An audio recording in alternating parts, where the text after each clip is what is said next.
Znajdujemy się przed Muzeum Historii Żydów Polskich Polin w Warszawie, w samym sercu żydowskiej dzielnicy przedwojennej stolicy. W roku 2020 obchodzimy 20. rocznicę śmierci Jana Karskiego, emisariusza polskiego rządu na uchodźstwie. Nazywam się Damian Pisarski, jestem przewodnikiem w muzeum. Zapraszam Was na wirtualny spacer poświęcony Janowi Karskiemu. Wśród wielu upamiętnień związanych z zagładą Żydów również możemy znaleźć pomnik Jana Karskiego, w zasadzie Jana Romualda Kozielewskiego, który był kurierem Polskiego Państwa Podziemnego. Jan Karski otrzymał tytuł Sprawiedliwego wśród Narodów Świata w roku 1982.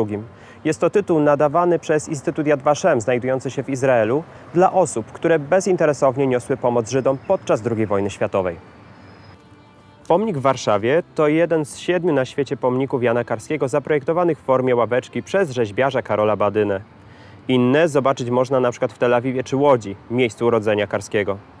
Warszawska ławeczka, odsłonięta w 2013 roku, różni się od pozostałych. Karski siedzi na dwuosobowej sofie, a tuż obok leży Tajne Państwo. Jego książka z 1944 roku, której egzemplarz prezentowany jest na wystawie stałej Muzeum Polin. Chciałbym Was teraz zaprosić na spacer na wystawę stałą Muzeum Historii Żydów Polskich Polin, gdzie będziemy mogli zobaczyć tę niezwykłą pamiątkę, jak również dowiedzieć się więcej na temat Jana Karskiego. Znajdujemy się w Galerii Zagłada, która stanowi jedną z 8 części wystawy stałej Muzeum Historii Żydów Polskich Polin. We wrześniu 1939 roku Polska znalazła się pod 2 okupacjami – niemiecką i radziecką. Wieloetniczne społeczeństwo Polaków, Żydów, Litwinów, Białorusinów i Ukraińców zmagało się z wieloma problemami. Był to głód, były to represje, była to bieda. W okupowanej Polsce obowiązywało wiele niemieckich zarządzeń regulujących życie ludności cywilnej, a ich nieprzestrzeganie mogło skutkować drakońskimi karami. Zakazane były m.in. działalność polityczna i kulturalna, ubój zwierząt hodowlanych czy posiadanie radioodbiornika. Na terenie III Rzeszy oraz w Generalnym Gubernatorstwie Niemcy dążyli do całkowitej zagłady Żydów. Początkowo polityka władz w tym zakresie polegała na odizolowaniu Żydów od Polaków. Byli oni publicznie upokarzani, kierowani do pracy przymusowej, pozbawiani własności, znaczeni przez nakaz noszenia na ubraniach łat lub opasek z gwiazdą Dawida, a następnie przesiedlani do gett.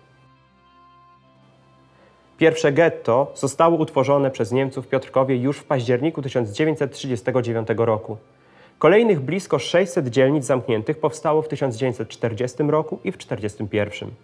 A spośród nich największym było getto warszawskie, gdzie znalazło się blisko 400 000 ludzi.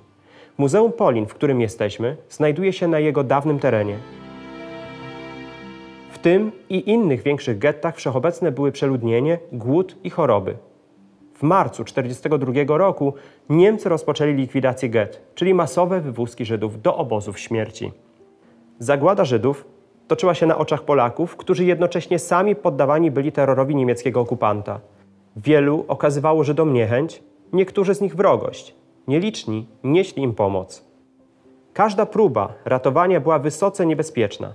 Za pomoc Żydom groziła bowiem w Polsce kara śmierci. Rząd polski od rozpoczęcia wojny działał na uchodźstwie, sprawując władzę uznaną przez aliantów. W okupowanej Polsce funkcjonowało podległe mu państwo podziemne z administracją i konspiracyjną armią. Cywilnie i zbrojnie przeciwstawiało się ono Niemcom. Rząd utrzymywał kontakty z krajem poprzez nielegalne radio i tajną prasę, a także kurierów i emisariuszy. Jednym z nich był Jan Karski. Od 1940 roku Karski, posługujący się kilkoma językami i, jak sam pisał, znany z wyjątkowo dobrej fotograficznej pamięci, przewoził dla polskiego rządu na uchodźstwie we Francji, a następnie w Wielkiej Brytanii, tajne raporty i instrukcje z okupowanej Polski. Był kurierem Polskiego Państwa Podziemnego, jednej z największych w Europie konspiracyjnych organizacji. W ramach swojej działalności, skupionej na zbieraniu informacji dotyczących sytuacji w okupowanej Polsce, Karski przekazywał ustnie informacje i postulaty stronnictw politycznych w kraju do ich przedstawicieli na emigracji. Wśród nich znalazły się także informacje na temat sytuacji Żydów. W roku 1942, kiedy rozpoczęła się eksterminacja Żydów, Karski dwukrotnie dostał się na teren getta, w tym pomagali mu przedstawiciele podziemia żydowskiego. Wedle relacji samego Karskiego spotkał się w getcie warszawskim z Leonem Feinerem, reprezentantem Żydowskiego Komitetu Narodowego i Socjalistycznej Partii Politycznej Bund, oraz prawdopodobnie z Menachem Kirschenbaumem, działaczem syjonistycznym i członkiem Żydowskiej Samopomocy Społecznej w getcie. Rozmówcy Karskiego nakreślili przed nim obraz tragicznej sytuacji Żydów. Karski cytował po latach ich słowa: niech żaden przedstawiciel w Lidze Narodów nie śmie tłumaczyć, że nie wiedział, co tu się dzieje. Wróćmy na chwilę jeszcze do Leona Feinera. Pamiątki z nim związane możemy zobaczyć w przestrzeni poświęconej Radzie Pomocy Żydom Żegocie. Są to kenkarta i świadectwo urodzenia, w których Feiner figuruje jako Wacław Wendyński. Dzięki żydowskiemu podziemiu Karski zobaczył na własne oczy nie tylko getto warszawskie, ale miał także dotrzeć do getta tranzytowego w Izbicy Lubelskiej, skąd Żydów wywożono do ośrodków zagłady w Bełżcu i Sobiborze. Informacje na temat tego, co zobaczył i usłyszał, a także otrzymane dokumenty na temat zagłady przekazał w ramach swojej działalności kurierskiej polskiemu rządowi na uchodźstwie w Londynie. Innym zadaniem Karskiego, które było określane mianem misji, było przekazywanie informacji dotyczących okupowanej Polski zachodnim sojusznikom.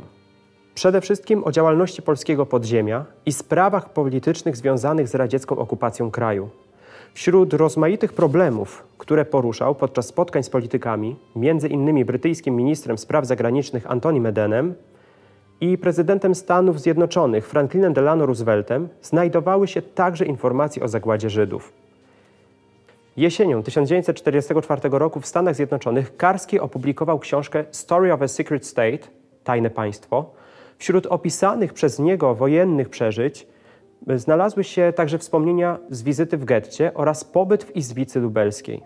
Egzemplarz pierwszego wydania tej książki prezentujemy w wystawie stałej Muzeum Polin w miejscu, gdzie przybliżamy historię innych, mniej znanych kurierów i emisariuszy, którzy tak jak Karski przekazywali na Zachodzie informacje o zagładzie Żydów. Apele o pomoc Żydom przekazywane aliantom i międzynarodowym organizacjom nie spotkały się jednak z odzewem.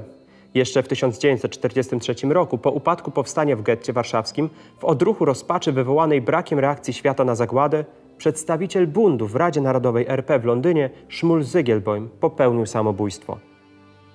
Przez śmierć swoją pragnę wyrazić najgłębszy protest przeciwko bezczynności, z jaką świat się przypatruje i pozwala lud żydowski wytępić. Tak zapisał. W wyniku zagłady zginęło 6 milionów Żydów europejskich, z czego 3 miliony stanowili Żydzi polscy. To 90% wszystkich mieszkańców żydowskich naszego kraju przed II wojną światową. Historia Jana Karskiego stała się znana dopiero wiele lat po II wojnie światowej. Jednak nie był on pierwszym i też jedynym przekazicielem informacji dotyczącej zagłady. Cały czas jego misja oraz jego działania podlegają różnym badaniom historyków. Pełną historię Jana Karskiego, a także więcej informacji o postawie polskiego państwa podziemnego wobec zagłady znajdziecie na portalu Polscy Sprawiedliwi sprawiedliwi.org.pl.